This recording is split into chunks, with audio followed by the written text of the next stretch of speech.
আসসালামু আলাইকুম রহমতুল্লাহ। আশা করি সবাই ভালো আছেন।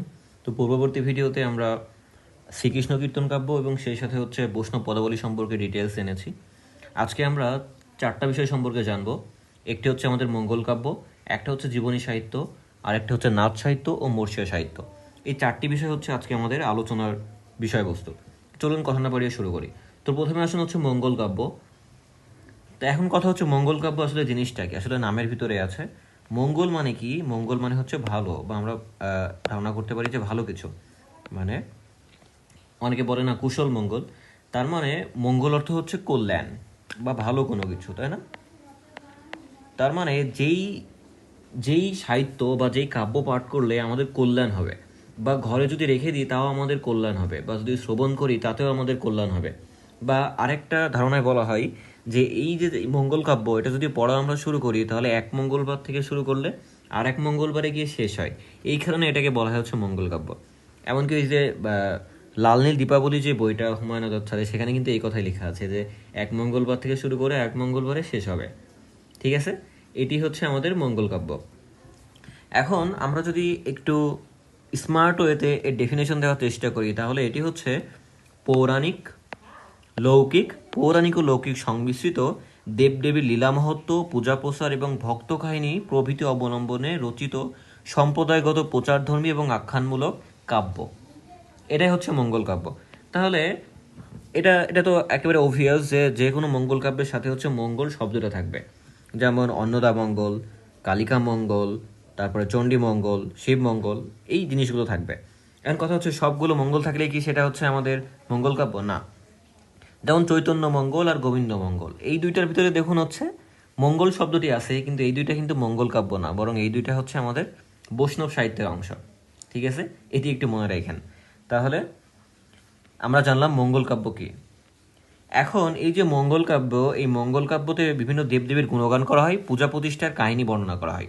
এটি হচ্ছে আসলে আমাদের মঙ্গল কাব্যের উপজীব্য। এবং দীনেশচন্দ্র সেন, তার মতে হচ্ছে প্রায় 62 জনের মতো কবি আছে যারা হচ্ছে মঙ্গল কাব্য রচনা করেছেন। এবং এর রচনাকাল হিসাব করা হয় মোটামুটি পঞ্চদশ শতকের শেষ ভাগ থেকে অষ্টদশ শতকের শেষার্ধ পর্যন্ত। মানে পঞ্চদশ শতকের শেষার্ধ থেকে মোটামুটি হচ্ছে আমাদের 1800 শতকের শেষার্ধ পর্যন্ত। এই সময়টাকে আমরা বলি হচ্ছে মঙ্গল কাব্য রচনার স্বর্ণ সময় বা স্বর্ণযুগ। ঠিক আছে, এখন মঙ্গল কাব্যের কিছু সাধারণ লক্ষণ বা বৈশিষ্ট্য আছে, এটা কিন্তু রিটেনে বারবার প্রশ্নও আসে। মঙ্গল কাব্যের সাধারণ বৈশিষ্ট্য বা লক্ষণগুলো কি?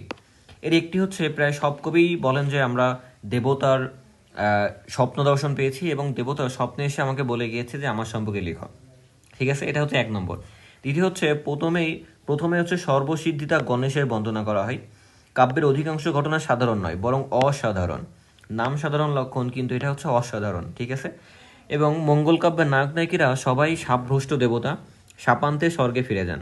ঠিক আছে, তার মানে মঙ্গল কাব্যে যে দেবতারা আমাদের পৃথিবীতে আছেন তারা মূলত সবাই হচ্ছে সাপভ্রষ্ট, মানে কোনো একটা অভিশাপ পেয়ে পৃথিবীতে বা মর্তে আসেন, পরবর্তীতে সাপ যখন শেষ হয় আবারও ফিরে যান। তাহলে 5 নম্বর বৈশিষ্ট্য হচ্ছে মর্তে পূজা বছরের সময় দেবতাদের আচরণ মানুষের মতো। ওকে, তাহলে দেবতারা যখন মর্তে চলে আসেন তখন তারা মানুষের মতো আচরণ করেন।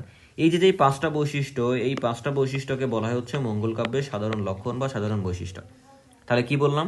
স্বপ্ন দর্শন, গণেশের বন্দনা, অসাধারণ, সাপভ্রষ্ট দেবতা যারা পৃথিবীতে আসে এবং পৃথিবীতে এসে মানুষের মতো আচরণ করে। এই 5টি লক্ষণ হচ্ছে মঙ্গল কাব্যের সাধারণ লক্ষণ। ঠিক আছে, এখন মঙ্গল কাব্য কত প্রকার? এটি মোটামুটি 2 প্রকার, একটি হচ্ছে পৌরাণিক আর একটা হচ্ছে লৌকিক। তো পৌরাণিকের ভিতরে আছে গৌরী মঙ্গল, ভবানী মঙ্গল, অন্নদা মঙ্গল, দুর্গা মঙ্গল। আর লৌকিকের ভিতরে আছে শিব মঙ্গল, মনসা মঙ্গল, চণ্ডী মঙ্গল, সারদা মঙ্গল। এগুলো মুখস্থ করা লাগবে। ওকে, উপায় নেই, মুখস্থ করতেই হবে। তারপরে আসুন মঙ্গল কাব্যের প্রধান শাখা। তো প্রধান শাখা হিসেবে আমরা 3টিকে চিন্তা করি। একটি হচ্ছে মনসা মঙ্গল, একটি হচ্ছে চণ্ডমঙ্গল, আর একটা হচ্ছে আমাদের অন্নদা মঙ্গল। মানে দেবী মনসাকে নিয়ে যেটি রচিত হয়েছে সেটি হচ্ছে মনসা মঙ্গল। দেবী চণ্ডীকে নিয়ে, মানে ক্রোধের দেবী যিনি, তাকে নিয়ে যেটি আলোচনা হয়েছে সেটি হচ্ছে চণ্ডী মঙ্গল। এবং অন্নদা মঙ্গল হচ্ছে আমাদের যে রিজিক, আমরা যেটা বাংলাতে বলে থাকি, বা আমাদের ভরণ পোষণ খাবার, এটা নিয়ে যেটা সেখানে আলোচনা করা হয়েছে সেটি হচ্ছে অন্নদা মঙ্গল। তো মঙ্গল কাব্যের 5টি অংশ থাকে, মাস্ট জানতে হবে আমাদের। প্রথমে হচ্ছে বন্দনা, আমি বললাম গণেশের বন্দনা হয়। তারপরে হচ্ছে আত্মপরিচয় এবং গ্রন্থ উৎপত্তির কারণ। তারপরে দেবখণ্ড, মর্তখণ্ড, ফলশ্রুতি। ঠিক আছে, এই যে 5টি যে অংশ, এই 5টি অংশ প্রত্যেকটি মঙ্গল কাব্যে থাকবে। আর আদি মঙ্গল কাব্য হচ্ছে মনসামঙ্গল। তাহলে আমরা যদি প্রশ্ন করি মঙ্গল কাব্যের আদি কবিকে, অবশ্যই মনসামঙ্গলের যেই কবি তিনি হচ্ছে আদি কবি। তো এই মনসামঙ্গলের যে কবি বা মঙ্গল কাব্যের আদি যে কবি তিনি হচ্ছে কানাহরি দত্ত। ঠিক আছে। এবং মঙ্গল কাব্যে মনসা এবং চণ্ডী এই দুইজন দেবীরই কিন্তু প্রাধান্য আপনি বেশি দেখতে পাবেন। সব ক্ষেত্রে দেখবেন আমাদের দেবী মনসা এবং দেবী চণ্ডী এই দুজনের হচ্ছে প্রাধান্য রয়েছে। এখন আসুন আমরা কয়েকটা মঙ্গল কাব্য নিয়ে একটু আলোচনা করি। প্রথমে আসুন মনসামঙ্গল। তো মনসামঙ্গলের কাহিনী আসলে সবাই জানেন, হয়তো মনসামঙ্গল বলছি বলে অনেকে বুঝতে পারছেন না। আমি যদি এখন বলি বেহুলা লক্ষিন্দরের কাহিনী তাহলে সবাই চিনে ফেলবেন। এই বেহুলা লক্ষিন্দরের যে কাহিনী এটি কিন্তু আসলে আমাদের এই মনসামঙ্গলের কাহিনী, যেখানে চাঁদ সওদাগর শিবের পূজক, যে হচ্ছে মনসার পূজা করতে চায় না, যার কারণে মনসা তার সব ছেলেকে মেরে ফেলে বিষ প্রয়োগে এবং আলটিমেটলি লক্ষিন্দরকেও সাপের কামড়ে মেরে ফেলে।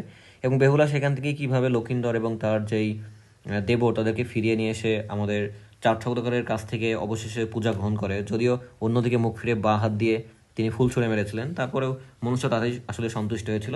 এই যে বেহুলা লক্ষিন্দরের কাহিনী, এই কাহিনীটাই হচ্ছে আমাদের মনসামঙ্গলের কাহিনী। ঠিক আছে। তাহলে মনসা হচ্ছে আমাদের সাপের অধিষ্ঠাত্রী দেবী। তো মনসার আরও নাম আছে, আমরা কেউ কেউ তাকে বলি পদ্মাবতী, কেউ কেউ বলি কেতকী। এবং অস্টিক সমাজে যে লৌকিক ভয়ভীতি সেখান থেকে কিন্তু আসলে মনসা দেবীর উদ্ভব হয়েছিল। এবং মনসা মঙ্গলের আরেকটা নাম হচ্ছে পদ্মপুরাণ, মনে রাখবেন। তো কাব্যটি মোট 8 দিনে পরিবেশন করা হতো, যার শেষ দিনকে বলা হতো অষ্টামঙ্গল, মানে অষ্টম দিনে। এবং এ কাব্যে বাংলা সাহিত্যের প্রথম বিদ্রোহী চরিত্র, আমরা যাকে চাঁদ সওদাগর বলি, ইনি কিন্তু বাংলা সাহিত্যের প্রথম বিদ্রোহী, বা আমরা বলতে পারি একটু একঘুয়ে টাইপের একটা চরিত্র। ওকে, তো বিদ্রোহী চরিত্র বাংলা সাহিত্যের প্রথম কিন্তু এই চাঁদ সওদাগর। এবং এই মনসামঙ্গলের সব থেকে মজাদার যেই বিষয়টা সেটি হচ্ছে নিয়তির বিরুদ্ধে কিন্তু চাঁদ সওদাগর যুদ্ধ করেছিলেন, এবং এই নিয়তির বিরুদ্ধে যুদ্ধই কিন্তু এই মনসামঙ্গলকে অনেক বড় একটা পর্যায়ে নিয়ে গেছে, একটা বিশিষ্টতা দান করেছে। ঠিক আছে। হ্যাঁ, মনসামঙ্গলের কবিদের পরিচয়। তো মনসামঙ্গলের যে কবি আছে তার ভিতরে শ্রেষ্ঠ যিনি আছেন, এবং আমরা যাকে বলতে পারি হচ্ছে প্রতিনিধিত্ব স্থানীয়, তিনি হচ্ছে বিজয়গুপ্ত। তো মনসামঙ্গলের শ্রেষ্ঠ এবং প্রতিনিধিত্ব স্থানীয় কবি হচ্ছে বিজয়গুপ্ত। ঠিক আছে। তো এই বিজয়গুপ্ত সম্পর্কে একটু আমরা জানি। তিনি হচ্ছে আমাদের বরিশাল জেলার ফতেহাবাদের ফুলশ্রী গ্রামে জন্মগ্রহণ করেন। তাহলে বরিশালে তিনি জন্মগ্রহণ করেন, বরিশাল জেলার ফতেহাবাদের ফুলশ্রী নামক একটি গ্রামে। তিনি বাংলা সাহিত্যে প্রথম সুস্পষ্ট সন তারিখযুক্ত মনসামঙ্গল কিন্তু রচনা করেন। তার রচিত মনসামঙ্গল কাব্যের একটি অংশের নামই হচ্ছে পদ্মপুরাণ, যেটি আগেই বললাম যে মনসামঙ্গলের আরেকটা নাম আমরা বলতে পারি পদ্মপুরাণ। এই পদ্মপুরাণ কিন্তু মনসামঙ্গলের একটি অংশ, যেটি রচনা করেছিলেন হচ্ছে বিজয়গুপ্ত। তো শ্রাবণ মাসের মনসা পঞ্চমীতে স্বপ্নে দেবীর আদেশ পেয়ে সুলতান আলাউদ্দিন হোসেন শাহের শাসনামলে, মানে মোটামুটি ধরা হয় 1494 সালে, এই 1494 সালে কিন্তু তিনি মনসামঙ্গল রচনা করেন। ঠিক আছে। তাহলে তিনি দেবীর স্বপ্ন দর্শন পান কোন মাসে? শ্রাবণ মাসে, মনসা পঞ্চমীতে। এবং দেবীর আদেশ পেয়ে তিনি লেখালেখি শুরু করেন, অবশেষে সেই লেখা শুরু হয় 1494 সালে। ঠিক আছে। তারপরে আরও অনেকগুলো কবি আছে, যেমন হচ্ছে আমাদের মনসামঙ্গলের আরেকজন কবি হচ্ছে নারায়ণ দেব। এই নারায়ণ দেব হচ্ছে আমাদের বাংলাদেশেই তার জন্ম। তার জন্ম হচ্ছে কিশোরগঞ্জে। তো কিশোরগঞ্জ জেলার বোর গ্রামে তিনি জন্মগ্রহণ করেন এই নারায়ণ দেব, কিশোরগঞ্জের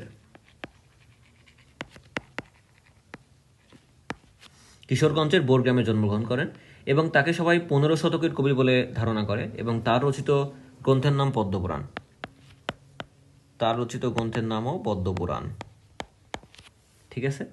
তারপরে দ্বিজ বংশীদাস, এই দ্বিজ বংশীদাস আর একজন কবি, এবং ইনিও কিন্তু কিশোরগঞ্জে জন্মগ্রহণ করেন। দ্বিজ বংশীদারের বাসাও কিশোরগঞ্জে, তবে নারায়ণ দেবের বাসা হচ্ছে কিশোরগঞ্জের বোরগ্রামে। আর যিনি হচ্ছে আমাদের দ্বিজ বংশীদাস, তার জন্ম হচ্ছে কিশোরগঞ্জ জেলার পাতোয়ারি গ্রামে।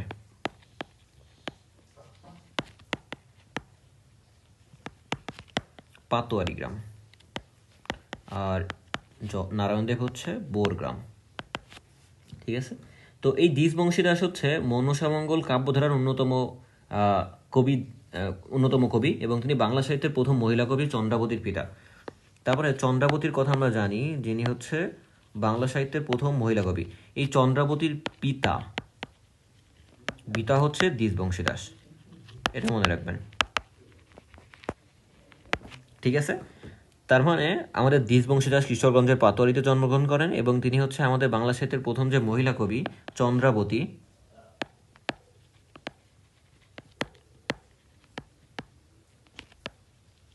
এই প্রথম মহিলা কবির হচ্ছে পিতা। ঠিক আছে, তারপরে ক্ষেমানন্দ আরেকজন আছে। এই ক্ষেমানন্দ তিনিও কিন্তু হচ্ছে আমাদের এই মনসামঙ্গল রচনা করেছিলেন, এবং এই ক্ষেমানন্দের প্রকৃত নাম মানে পুরা নাম হচ্ছে কেতকাদাস ক্ষেমানন্দ।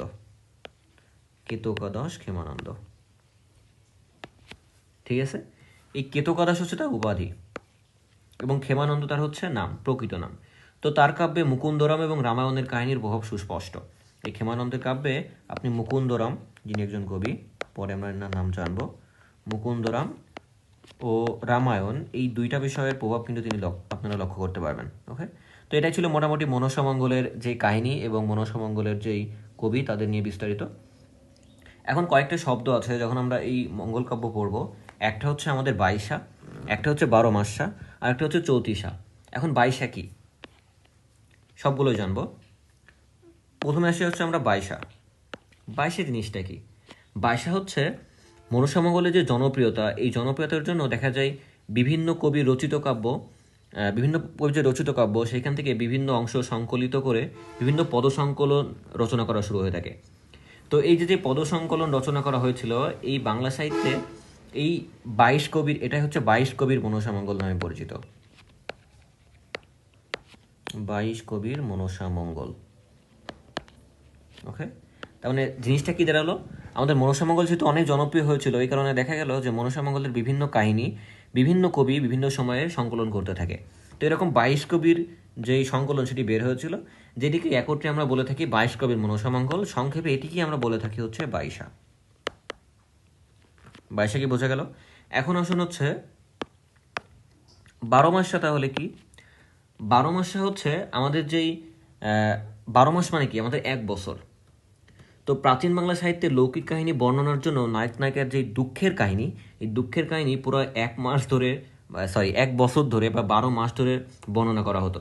তো যেহেতু এই সুখ দুঃখের কাহিনী 12 মাস ধরে বর্ণনা করা হতো, এই কারণে এই ধরনের কাহিনীগুলোকে বলা হতো হচ্ছে 12 মাসা। ঠিক আছে, তাহলে 12 মাসটা কি বোঝা গেল। আরেকটা হচ্ছে 34। কি 34 হচ্ছে বিপন্ন নায়ক নায়িকা 34 অক্ষরে ইষ্টদেবতার যে স্তব রচনা করে তাকে বলে 34।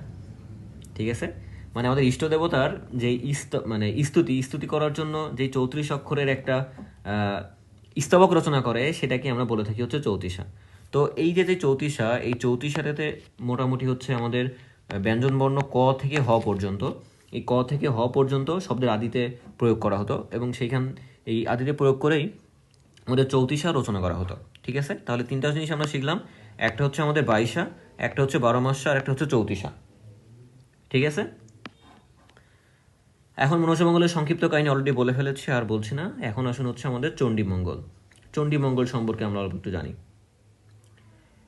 তো চণ্ডীমঙ্গল তাহলে কি, মনসামঙ্গলে যেহেতু দেবী মনসার যে কাহিনী সেটি বর্ণনা করা হয়েছে, তাহলে চণ্ডীমঙ্গলে অবশ্যই দেবী চণ্ডীর যে কাহিনী সেটি বর্ণনা করা হবে। যেটা ছিল 2টি খণ্ডে বিভক্ত, যার প্রথম খণ্ডে হচ্ছে বেদ কালকেতু ফুল্লরার কাহিনী, এবং দ্বিতীয় খণ্ডে হচ্ছে বণিক ধনপতি সওদাগরের কাহিনী বর্ণিত হয়েছে।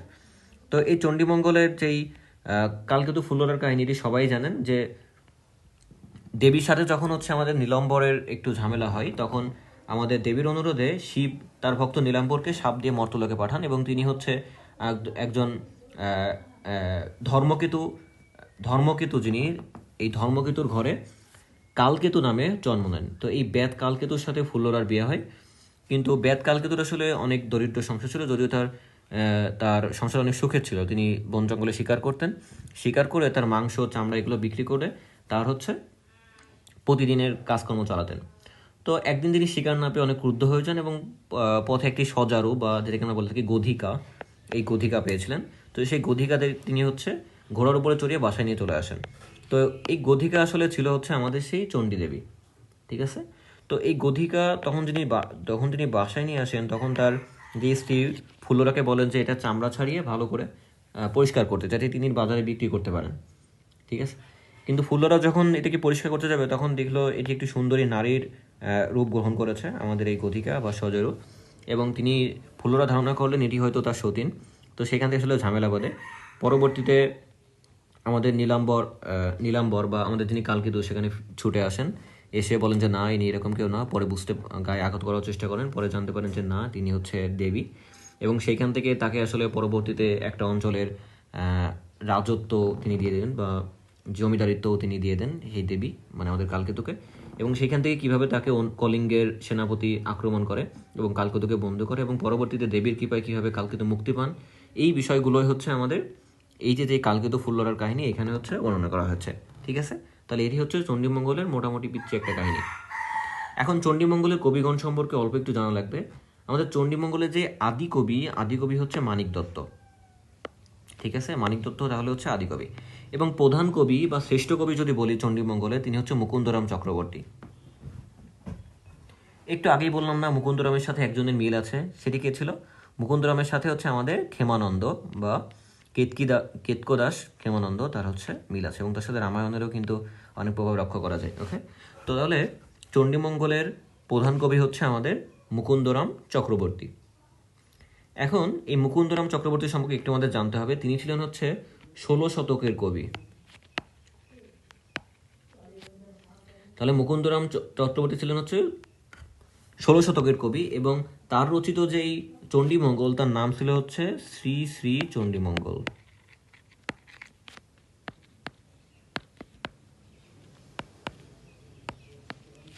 ঠিক আছে, তাকে দুঃখ বর্ণনার কবি হিসেবেও বলা হয়, দুঃখ বর্ণনার কবি।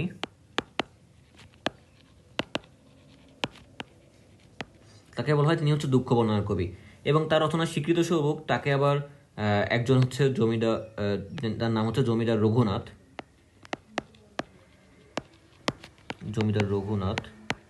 এই জমিদার রঘুনাথ তাকে হচ্ছে কবি কঙ্কন উপাধি দেন। কবি কঙ্কন কারণ কি? কারণ তার যে রচনাগুলো আসলে অত্যন্ত অত্যন্ত অত্যন্ত বেদনাদায়ক ছিল, দুঃখ বর্ণনার কবি এই কারণে তাকে বলা হতো, এবং জমিদার রঘুনাথ এতে সন্তুষ্ট হয়ে তাকে উপাধি দেন হচ্ছে কবি কঙ্কন। তো মুকুন্দ রামের যে জনপ্রিয় কাহিনী কাব্য সেটি হচ্ছে কালকেতু উপাখ্যান। কালকেতু উপাখ্যান। তাহলে মুকুন্দরাম সম্পর্কে আমরা জানলাম তিনি 16 শতকের কবি, তার রচিত যেই চণ্ডীমঙ্গল সেটি হচ্ছে শ্রী শ্রী চণ্ডীমঙ্গল, তিনি দুঃখ বর্ণনার কবি। জমিদার রঘুনাথ তার রচনার যে স্বীকৃতি সেই সব তাকে কবি কঙ্কন উপাধি দিয়েছিলেন, এবং তার যে কাহিনী কাব্য সেটি হচ্ছে কালকেতু উপাখ্যান। ঠিক আছে, এখন আসুন দ্বিজ মাধব। এই দ্বিজ মাধব আরেকজন আছে যিনি হচ্ছে আমাদের এই চণ্ডীমঙ্গল একজন কবি, এবং এই দ্বিজ মাধবকে বলা হচ্ছে স্বভাব কবি। ঠিক আছে, এবং তার রচিত যে কাব্য সেই কাব্যের নাম হচ্ছে সারদা মঙ্গল।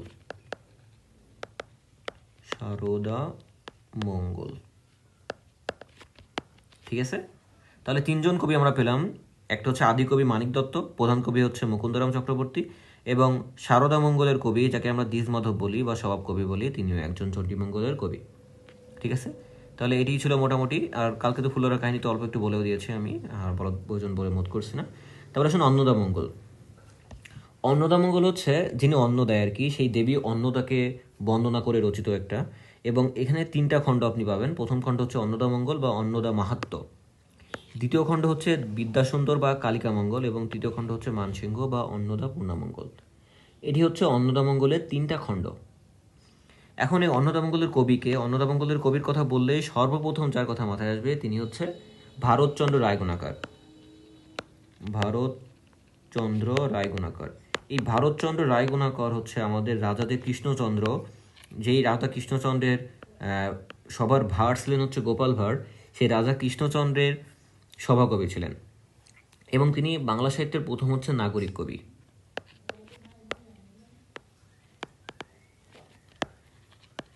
বাংলা সাহিত্যের প্রথম নাগরিক কবি, এবং মঙ্গল যুগের হচ্ছে শেষ কবি।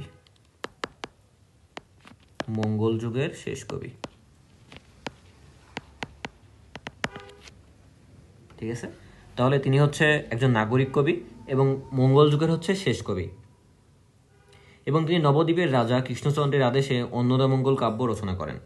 তাহলে তিনি যে অন্নদামঙ্গল রচনা করেছিলেন এটি ছিল হচ্ছে রাজা কৃষ্ণচন্দ্রেরই আদেশে।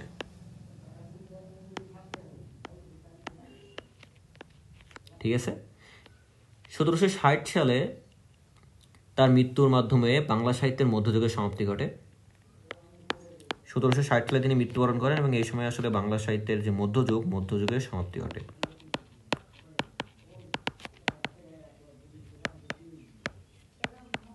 এখন প্রশ্ন করতে পারেন যে 1800 সাল পর্যন্ত তো আমরা মধ্যযুগ পড়েছি, তাহলে এখানে সব থেকে করে ঘটে। আসলে এটা কথিত আছে যে তারপরে আসলে আর সেরকম শক্তিশালী কোনো সাহিত্য আমরা দেখতে পাইনি, এই কারণে বলে থাকি আসলে 1760 সালে, মানে তার মৃত্যুর মাধ্যমে আসলে আমাদের মধ্যযুগের যে সূর্য সেটি হচ্ছে আসলে অস্তমিত হয়। ঠিক আছে, তো তার অন্যতম একটা কাব্যগ্রন্থ আছে, এটা একটু জানতে হবে, সেটি হচ্ছে সত্যপীরের পাঁচালী।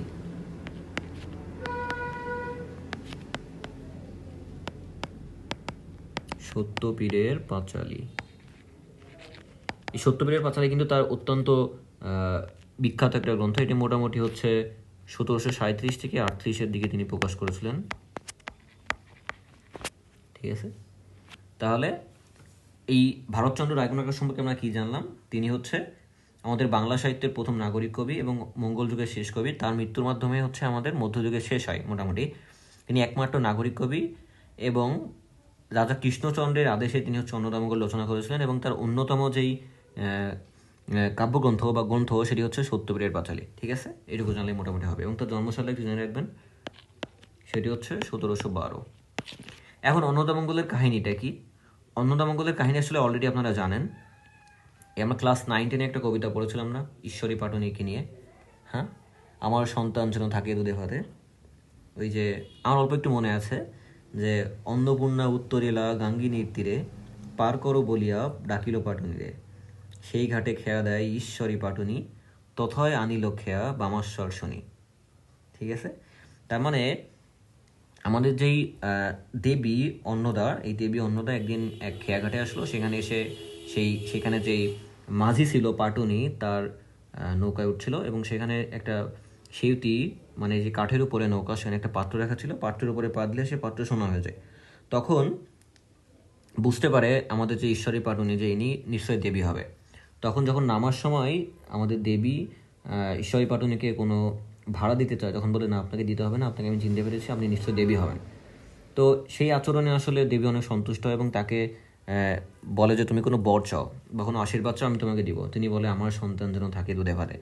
মানে এটার মাধ্যমে মধ্যযুগের যেই আসলে সাধারণ শ্রেণীর যেই দুর্দশা সেটি আসলে বর্ণনা করা হয়েছে, যে তাদের আসলে দুধ ভাতে থাকতেও পারে না, ঠিকমতো খেতে পারে না, সেটাই আসলে এটার মাধ্যমে বর্ণনা করা হয়েছে। ঠিক আছে, তো এইটার আসলে অনেকগুলো বিখ্যাত বিখ্যাত উক্তি আছে, যেমন হচ্ছে আমার সন্তান যেন থাকে দুধে ভাতে, এটা নগর পড়িলে দেবালয় কি এড়াই, তারপরে আছে মন্ত্রের সাধন কিংবা শরীর পাতন, বড় প্রীতি বালির বাদ, ক্ষণে দাড়ি ক্ষণে চাঁদ।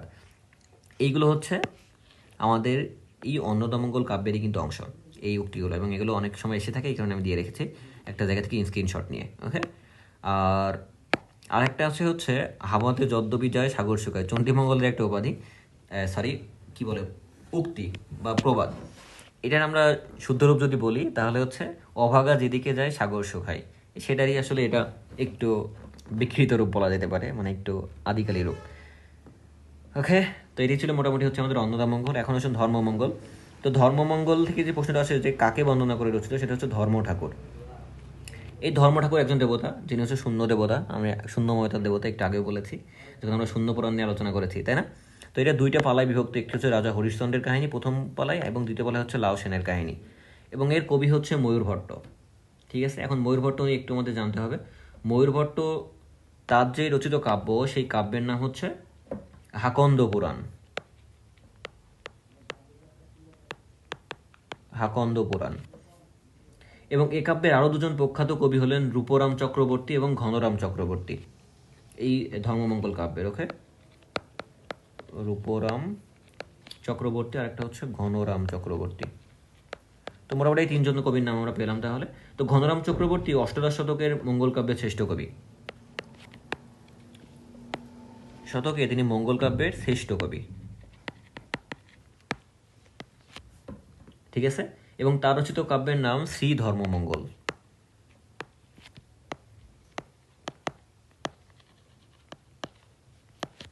ঠিক আছে, তো এটুকু জানলে হবে মোটামুটি ধর্মমঙ্গল থেকে। কাহিনী বলতে ওরকম কোনো কিছু নেই। তারপরে আসুন হচ্ছে কালিকা মঙ্গল। তো কালিকা মঙ্গল হচ্ছে আমাদের দেবী কালিকা নিয়ে রচিত, এবং এটার আদি কবি হচ্ছে আমাদের কবি কঙ্ক।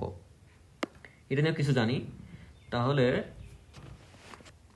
কালিকা মঙ্গল হচ্ছে দেবী কালীকে নিয়ে রচিত, দেবী কালী। এবং এই কাব্যে আরেকটা নাম আছে, সেটি হচ্ছে আমাদের বিদ্যাসুন্দর। বিদ্যাসুন্দর কাব্য, ঠিক আছে। এই বিদ্যাসুন্দর হচ্ছে সাবিরিদ খান কর্তৃক রচিত। সাবিরিদ খান, ওকে। আর সাবিরিদ খান কর্তৃক রচিত হচ্ছে বিখ্যাত গ্রন্থ রসুল বিজয়। তাই বলে রসুল বিজয় আবার মঙ্গল কাব্যের অন্তর্ভুক্ত ধরেন না, রসুল বিজয় কিন্তু মঙ্গল কাব্যের অন্তর্ভুক্ত নয়। বিদ্যাসুন্দর মঙ্গল কাব্যের অন্তর্ভুক্ত, যেটি লিখেছেন সাবিরিদ খান। সাবিরিদ খানেরই আরেকটা গ্রন্থ হচ্ছে আমাদের রসুল বিজয়। আর এই যেই কালিকা মঙ্গল, এখানে কিন্তু দেবী কালীর মাহাত্ম্য প্রতিষ্ঠা এর মুখ্য উদ্দেশ্য নয়। রাজকুমার সুন্দর এবং বীর সিংহের অপরূপা কন্যা বিদ্যার গুপ্ত প্রণয় কাহিনী এই কাব্যের হচ্ছে প্রধান উপজীব্য। তো 11 শতকে কাশ্মীরের বিখ্যাত সংস্কৃত কবি বিলহন এবং কাব্য চৌর পঞ্চাশিকা অবলম্বনে কালিকা মঙ্গল বা বিদ্যাসুন্দর রচিত।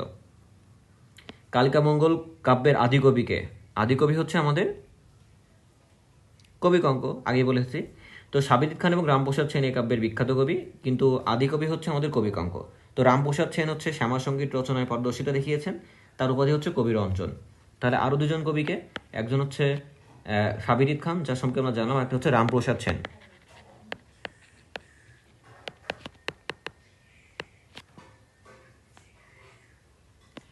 তাহলে এই রামপ্রসাদ সেন হচ্ছে যেটি রচনা করেছেন সেটি হচ্ছে শ্যামা সঙ্গীত। শ্যামা সঙ্গীত হচ্ছে আমাদের দেবী কালীকে নিয়ে রচিত সঙ্গীত। এই শ্যামা সঙ্গীত কিন্তু আমাদের কাজী নজরুল ইসলাম, এই কাজী নজরুল ইসলাম কিন্তু অনেকগুলো শ্যামা সঙ্গীত রচনা করেছেন, ঠিক আছে। তো এটাই ছিল মোটামুটি হচ্ছে আমাদের কালিকা মঙ্গল। তারপরে শিবমঙ্গল নিয়ে একটু জানি, যার আদিকবি হচ্ছে আমাদের রামকৃষ্ণ রায়। তো কৃষিভিত্তিক সমাজ জীবনে বৈদিক দেবতা রুদ্র শিবের রূপ ধারণ করে এবং বাঙালি হিন্দুদের জীবনে শিব ওতপ্রোতভাবে কিন্তু জড়িত। তাই বাঙালি সুখ দুঃখ ভরা সংসারের কথা স্থান পেয়েছে শিবমঙ্গল কাব্যে। পৌরাণিক এবং লৌকিক উপাদান মিশ্রিত হয়ে শিবমঙ্গল বা শিবায়ন কাব্য রচিত। শিবমঙ্গলের আদিকবি হচ্ছে রামকৃষ্ণ রায় এবং এ ধারার প্রথম কাব্য দিস রতিদেবের, লিখে দিই, ওকে। এ ধারার প্রথম কাব্য হচ্ছে দিস রতিদেব রচিত মৃগলুব্ধ। এই মৃগলুব্ধ হচ্ছে আমাদের দিস রতিদেবের এই ধারার হচ্ছে প্রথম কাব্য, ঠিক আছে। আর এ ধারার শ্রেষ্ঠ কাহিনী রচয়িতা হচ্ছে রামেশ্বর ভট্টাচার্য।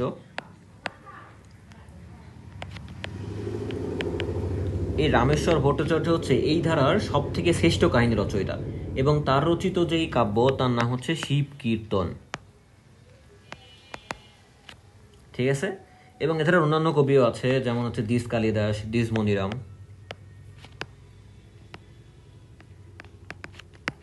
মনিরাম, এনারা সবাই হচ্ছে আমাদের এই শিবমঙ্গল লিখেছেন। তাহলে শিবমঙ্গল নিয়ে আমরা কি জানলাম? এই ধারার আদিকবি হচ্ছে আমাদের রামকৃষ্ণ রায় এবং প্রথম যেটা সেটা হচ্ছে আমাদের মৃগলুব্ধ, যেটি দিস রতিদেব লিখেছেন। এবং তাছাড়াও আরও আছে আমাদের রামেশ্বর ভট্টাচার্য, তার রচিত কাব্যের নাম হচ্ছে শিব কীর্তন। তাছাড়াও দিস কালিদাস, দিস মনিরাম প্রমুখ অনেক কাব্য আছে, ঠিক আছে। এখন আসুন, কিছু কাব্য আছে এবং তার রচিতার নাম এখানে দেওয়া আছে। সব কিছু ধরে আমি একটা একটা পড়তে অনেক সময় লাগবে, তো আমি একটু স্থির করে রাখছি, আপনার এটা দেখে হচ্ছে পড়ে নিতে পারেন। আমি একটু আসছি সেই সময়টার ভিতরে, আপনারা একটু একটু দেখেন।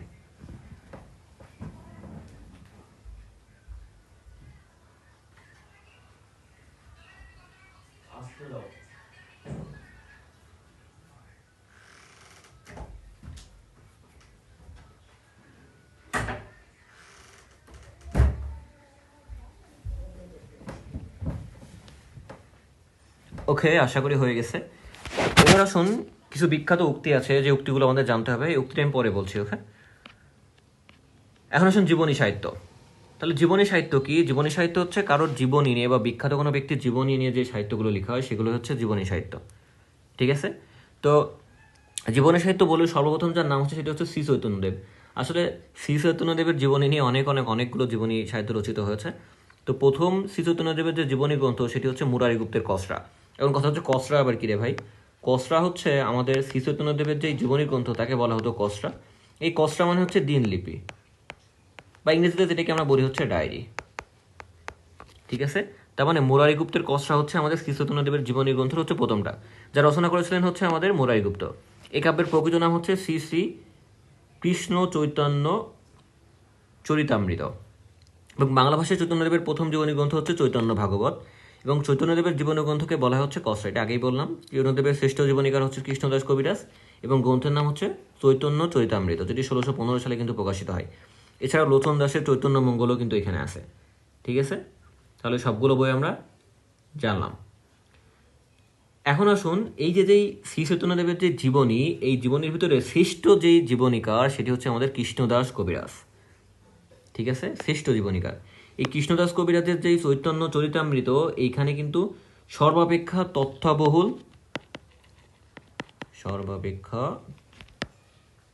তথ্যাবহুল জীবনী কিন্তু আমাদের এই চৈতন্য চরিতামৃত, এটি কিন্তু সর্বাপেক্ষা তথ্যাবহুল।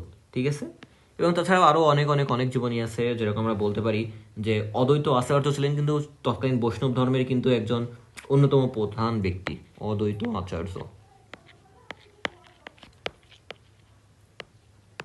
এই অদ্বৈত আচার্যকে নিয়ে এবং তার স্ত্রীকে নিয়ে কিন্তু অনেক কি বলে জীবনী রচিত হয়েছে। তাকে এবং তার স্ত্রীকে নিয়ে হরকৃষ্ণ দাস একটি সংস্কৃত গ্রন্থ রচনা করেন, যার নাম হচ্ছে বাল্যলীলা সূত্র। তাছাড়াও আরও আছে, যেমন বাংলায় প্রথম যেটা অদ্বৈত আচার্যকে নিয়ে লিখিত হয় সেটি হচ্ছে আমাদের অদ্বৈত প্রকাশ।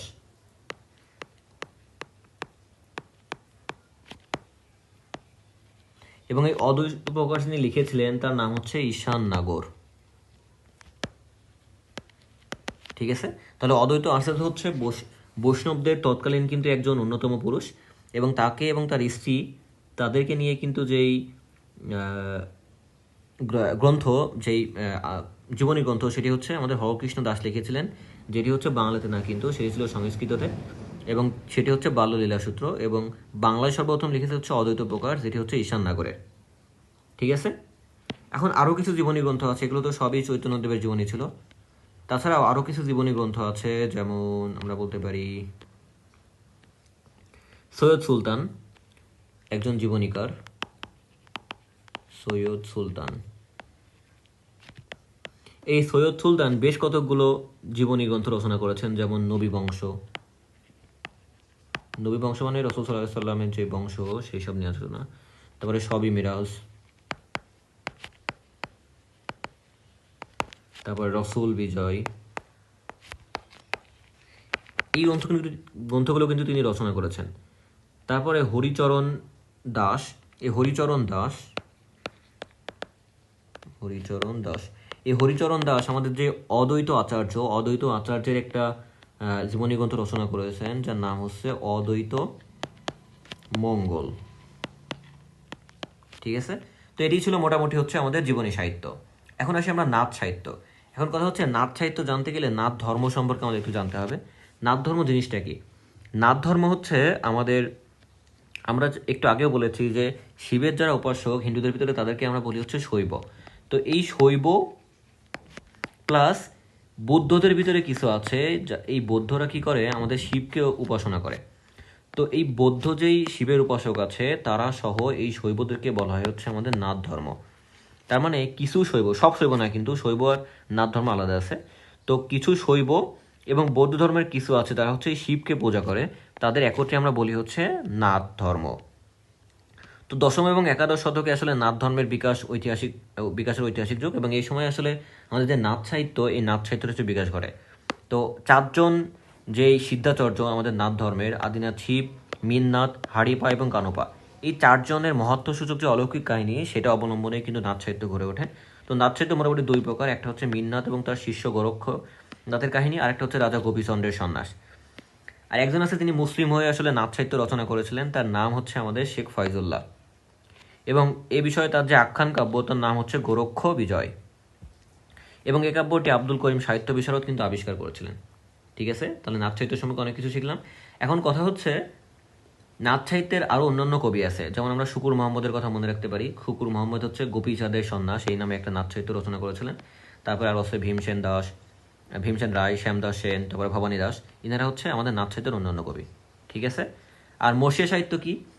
মর্ষিয়া মানে হচ্ছে শোক করা, এটা এক ধরনের শোক কাব্য আমরা বলতে পারি। ঠিক আছে? তাহলে মর্শিয়া সাহিত্য হচ্ছে এক ধরনের শোক কাব্য। তার মানে কোনো কিছুকে যদি কোনো কিছু নিয়ে শোক করতে গেলে সেটা নিয়ে যে কাব্য রচিত হবে সেটা হচ্ছে শোক কাব্য। আর এই মর্শিয়া হচ্ছে আরবি শব্দ। তো আরবি সাহিত্যে মর্শিয়া নানা ধরনের শোকাবহ ঘটনা ঘটনা থেকে হলেও পরে তা আসলে কারবালার প্রান্তরে নিহত যে ইমাম হোসেন হাসাইন তাদেরকে উপজীব্য করে আসলে মর্শিয়া সাহিত্য রচিত হয়। এবং তাছাড়া মুসলিম খলিফা এবং শাসকদের বিজয় কাহিনীও কিন্তু এই মর্শিয়া সাহিত্যে কিন্তু স্থান পেয়েছে। ঠিক আছে? তো মর্শিয়া সাহিত্যের প্রথম কবি হচ্ছে আমাদের শেখ ফয়জুল্লাহ, যিনি হচ্ছে আমাদের নাথ সাহিত্যের একজন কবি। ঠিক আছে? এবং তার রচিত যেই মর্শিয়া সাহিত্য তার নাম হচ্ছে জয়নবের চৌতিশা।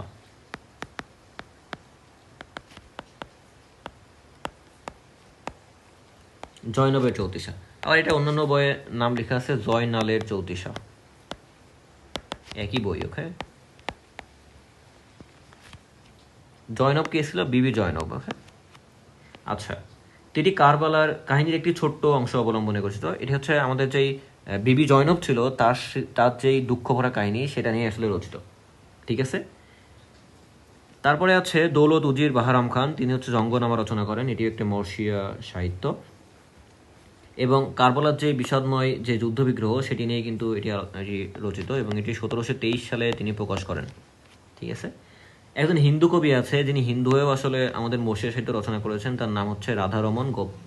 এই রাধারমণ গোপের যেই মর্শিয়া সাহিত্য সেটি হচ্ছে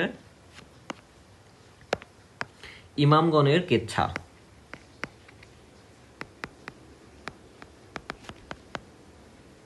ইমামগণের কেচ্ছা, তারপরে আফতনামা, এই দুইটা হচ্ছে তার মর্শিয়া সাহিত্য। এবং তাছাড়া ছিল মোহাম্মদ খান, যিনি হচ্ছে মুক্তুল হোসেন নামে একটা মর্শিয়া সাহিত্য রচনা করেন। তারপরে অন্যান্য কবিদের ভিতরে আছে হচ্ছে আমাদের গরিবুল্লাহ, তারপরে আছে হচ্ছে আমাদের হায়াত মাহমুদও কিন্তু মর্শিয়া সাহিত্য রচনা করেছেন। তারপরে হচ্ছে মীর মোশাররফ হোসেন,